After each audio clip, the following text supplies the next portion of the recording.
જય શ્રી કૃષ્ણ, રાધે રાધે, જય દ્વારકાધીશ। કેમ છો બધા? મજામાં ને? અરે બધાય મજામાં જ હશો અને મારા દ્વારકાધીશ મજામાં જ રાખશે। જો હવે અત્યારે થઈ ગયા છે 8 અને આપણે રસોઈ થઈ ગઈ છે, ઓર્ડર પણ પૂરા થઈ ગયા છે। શું કર્યું જો હું આજે તમને જમવામાં બતાવું। દેશી અમારી ગામડાવી ભાષામાં શું કે વાળું ને, વાળું। જો આ છે દૂધી ચણાની દાળનું શાક, આ છે છાશ, આ છે દૂધ, ખીચડી, ડુંગળી, આ જો સંભારો પાર્સલ બધું ભરાઈ ગયું છે, આથેલા મરચાં ને એવું, અને આ છે રોટલા। હાલો હવે તમે ભરી દો હોય। જો હજુ તો આમાં રોટલા ભાખરી, જો આ બધા હજુ તો પાર્સલ પડ્યા ને પાર્સલ ગયા છે। હવે એન્ડ આવી ગયો, હવે આપણે નહીં લેવાનો, બહુ થાકી ગયા। 50 રોટલી, 30-40 રોટલા, ભાખરી, ખીચડી, શાક, સંભારો અને મરચાં। ચાલો હવે જરીક વાર ઝૂલે બેસીએ અને થાક ઉતારીએ। મને એક સરસ વાત યાદ આવી ગઈ કે આજે દ્વારકાધીશ છે ને,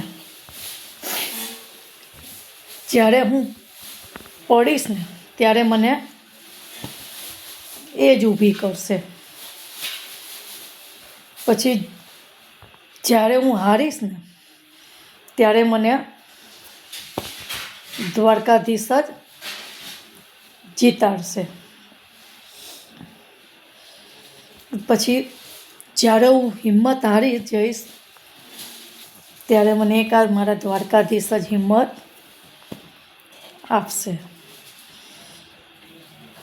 જ્યારે પણ મારો એવો સમય હતો કોઈ નહોતું ને, ત્યારે મારા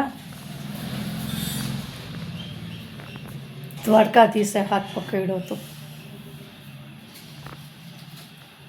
ને હજુ પણ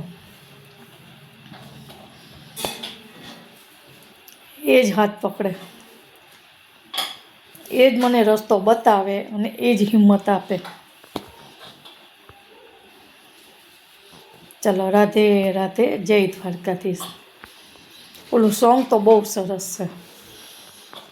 દ્વારિકાનો નાથ મારો રાજા રણ છોડ છે, એને મને માયા લગાડી ને, સુદામાનો મિત્ર મારો રાજા રણ છોડ છે, એને મને માયા લગાડી રે। ચાલો જય દ્વારકાધીશ, રાધે રાધે। હવે આપણે મળશું